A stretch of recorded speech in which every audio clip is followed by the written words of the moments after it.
This is Talking Ears. I'm Frank Wardinger, music audiologist in Philadelphia. I'm Juan Vasquez, music audiologist in Chicago.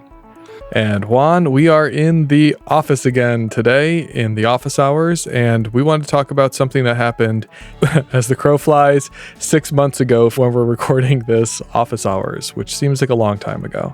What we're going to be talking about are some reflections and sharing some messages on a talk that we gave at the American Academy of Audiology conference in New Orleans.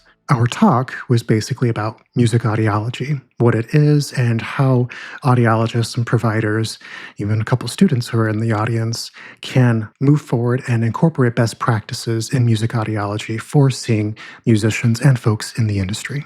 So for those familiar with AAA or American Academy of Audiology, we did one of the learning labs. Those are the pre-conference, separate ticketed events where we get half a day. We got 3.5 hours to talk about our one topic, which is awesome. We called it All Access Pass because we're cheesy. So All Access Pass updates in music audiology. And we had something like 40 people in attendance, which is a sold out show because we capped it at 40 people. Reason being, we had a hands-on activity that we'll get to at the end of this conversation, but it was the highlight of the conference for me. I thoroughly enjoyed it, and I heard from a lot of attendees afterwards that it raised the bar up to this exciting level for their conference attendance, and then unfortunately the rest of the conference was lectures, so maybe we set up a little bit too much of a party atmosphere for the conference, but that's okay. I'm not going to blame ourselves for that. Not at all.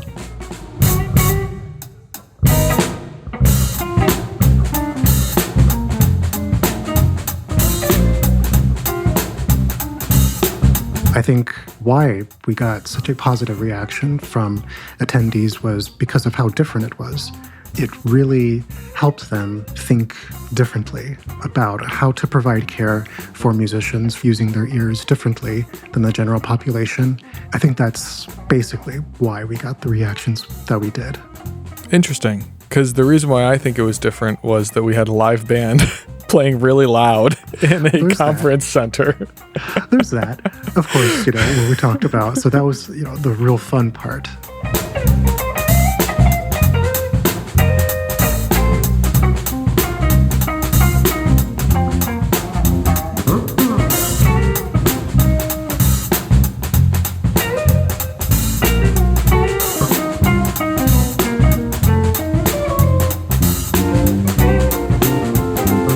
So for this really quick office hours, what I was hoping to do is a couple things. One is to give a really quick rundown of what it was we presented, and then dive into why it is that you and I spend a whole lot of our own time to set up these events and to set up these learning experiences for other audiologists. Why are we even doing this, Juan? I hope that you have an answer to that.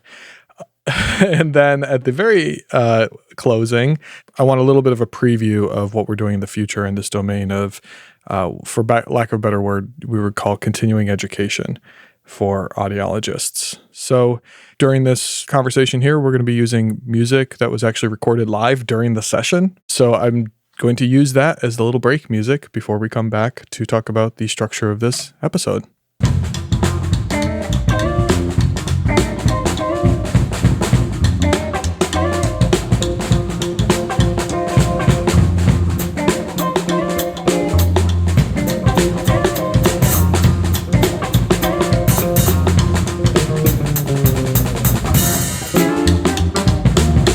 The musicians we were fortunate enough to listen to just there: Ari Teitel, TJ Norris, and Trenton O'Neal. Local New Orleans musicians that we were very fortunate and privileged to have in our workshop. And it was a real highlight of the conference, and I think it really put everything together, not just enjoying their music, but really having an understanding of who they are, why they do what they do, and how providers can help them. So having a live band for a continuing education thing for music audiology is not really our new unique idea. This has been going on with Sensophonics when they do Gold Circle training for decades now. A couple booths at conventions will have a live band playing so you can listen through headphones or listen through earplugs. The reason we wanted to bring these folks in is for A couple big reasons. One, it's New Orleans, right? And everybody's showing up, coming from all over the world, all over the country to New Orleans. And when you arrive in New Orleans, you should be greeted with a band. So being that this was the beginning of the conference, I just felt like it made a lot of sense. Mhm.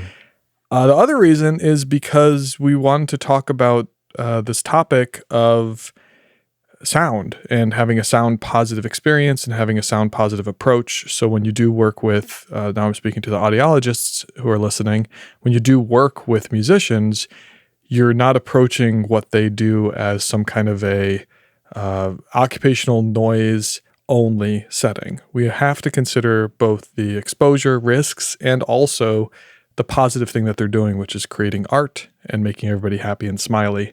And that exact thing happened. Some people in the audience, I could see them being a little apprehensive about the idea that we were bringing in 2 big amplifiers and a whole drum set. And when they were just sound checking, it was quite loud. And by the end of even by the end of the first song, everybody's clapping and smiling. And truthfully, they didn't want to hear us talk anymore, right? I'll say it this way, we're not going to have a live band at all these future events.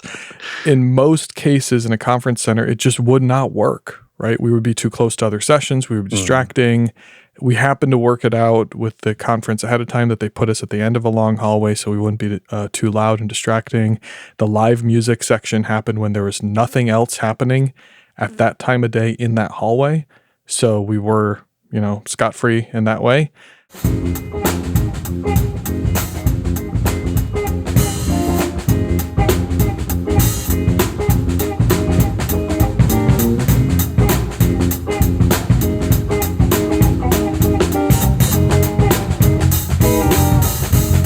I want to change gears then a little bit.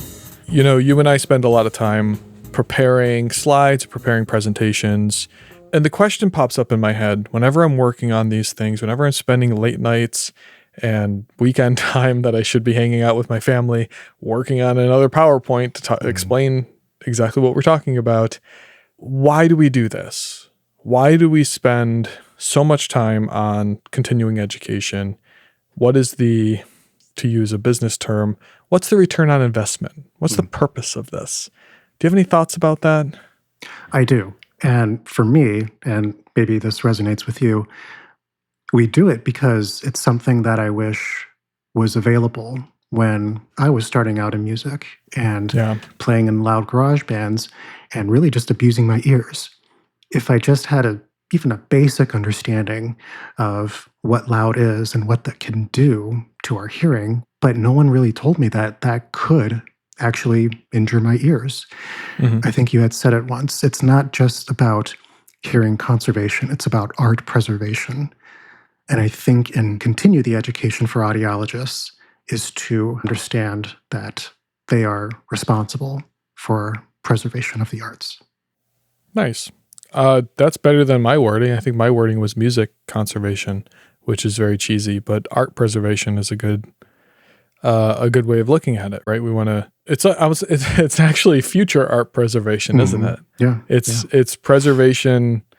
I mean, now we're getting into some time travel, timey-wimey silliness, but the idea that I want to keep the music that this artist will make in the future, I want to protect that and keep that from disappearing from the timeline.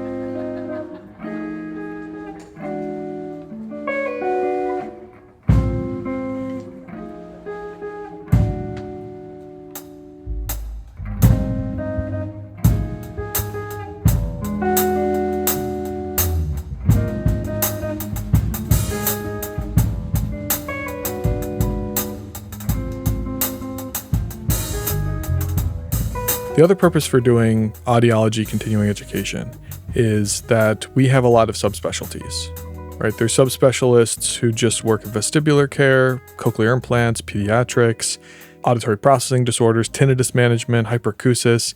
Music audiology is a subspecialty. I want to get the word out about that. And just like any other subspecialty giving a presentation, they're not necessarily there to teach how to do their subspecialty in an hour or 3 hours or a day. The purpose is to expose the general practitioner or the general audiologist or the audiologist whose subspecialty is different from the presenters, to some of the nuances, and then crucially, and this is really the core part, to provide resources for referral. So one thing that we've been pushing recently, the Directory of Music Audiology Providers, or DMAP. When folks need to find a music audiologist, they can just go to the website called musicaud.org and look at DMAP, and DMAP will show them all of the music audiologists, about a dozen all across the country. And we're going to work on adding some more, but really it's going to be focused on people who are devoted full-time or at least most of their time to music audiology.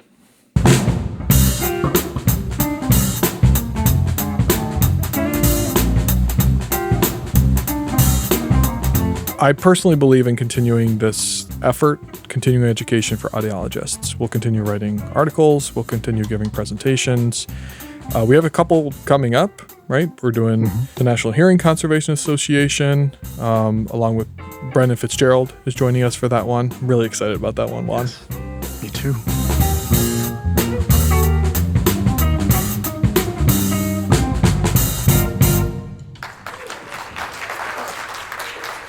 This underserved population, I don't think we can do enough to push best practices and support clinicians who are trying to do the best.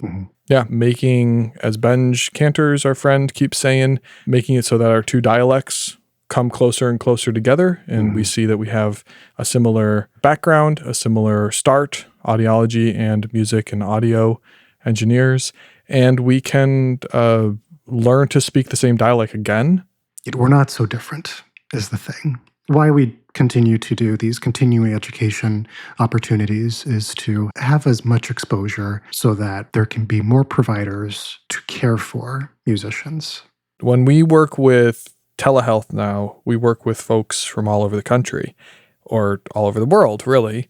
And patients can come in and their experiences are strangely consistent. Very often they don't have audiologic care. They haven't received hearing testing. They haven't seen an audiologist who, quote, gets it, right? To quote our friend Laura Sinnott, she said that the thing that happens when she works with a musician very often is that they get very emotional because they're finally seeing a provider who, quote, gets it. Yeah. And what I take by that is somebody who understands what the musician's professional life is and respects that their artistic output, their work is more than just a silly luxury activity. It is important. It's integral to the glue that holds our society together.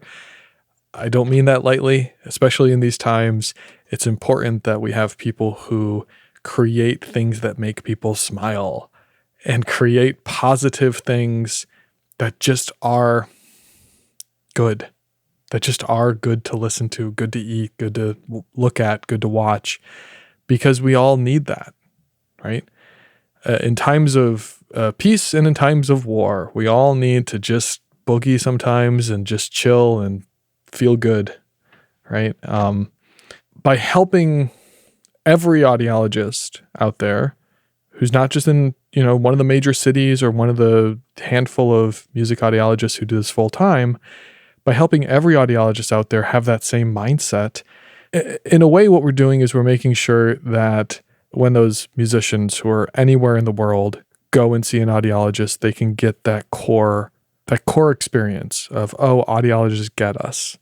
Audiology should be a safe place for musicians to go and feel like they are understood and appreciated and respected. And we're not going to stop until that's true 100% of the time. I really like that. And to add to what you had mentioned earlier and at the talk, the perspective that we wanted everyone to have was that sound is positive. It's good. In life, with music, loudness is that flavor of intense joy and freedom. And so what we wanted to help emphasize was to shift that thought of that loudness being dangerous or a problem.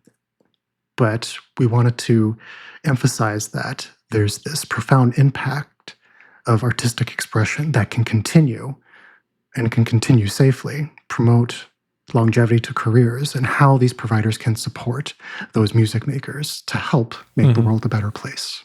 Loud is just one part of what's happening in that setting.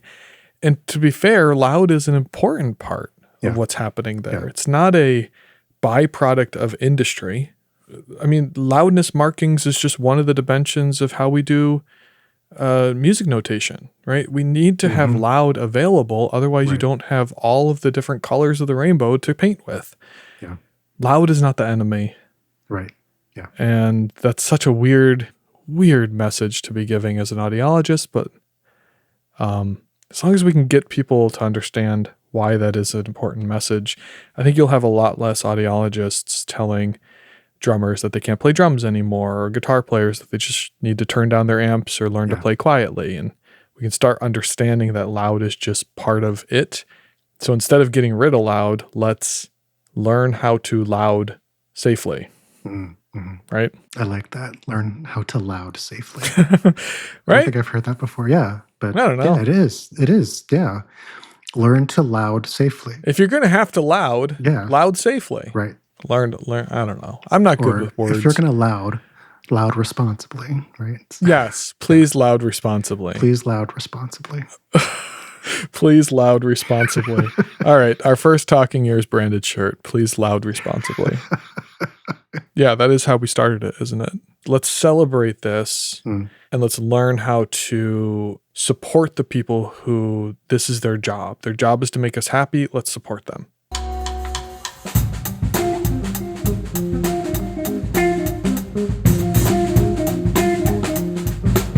So once again, I just do want to say thank you to you, Juan, for putting in the hours to this particular conference with me. This was many, many hours of work and all the different events that we do. Also want to say thanks to Ari Teitel, TJ Norris, and Trenton O'Neal for being the best house band anybody could have imagined. I'm not kidding when I say that at a certain point we kept trying to talk at the end of the session and the audience literally mutinied and said, please stop talking, the band is here, let them play. I think they started chanting at one point in my head where they said, let them play, let them play. And so we gave up and I just wanted to listen to them too. So it worked. Yeah. If you are in New Orleans or if you see their names on releases or at shows, go and see them. But otherwise, thanks to everybody who's listening. If you have questions for office hours, please send them in. We'll be happy to read them. You can also send us a voicemail so you can hear your voice on Talking Ears. We are up to our ears in backlog of things to edit and release and things that we want to release. But if you tell us that you want us to talk about a specific thing, then we may dive into that instead. So thank you, everybody, for listening. And thank you, everybody. And thank you, Frank. We'll talk to you next time.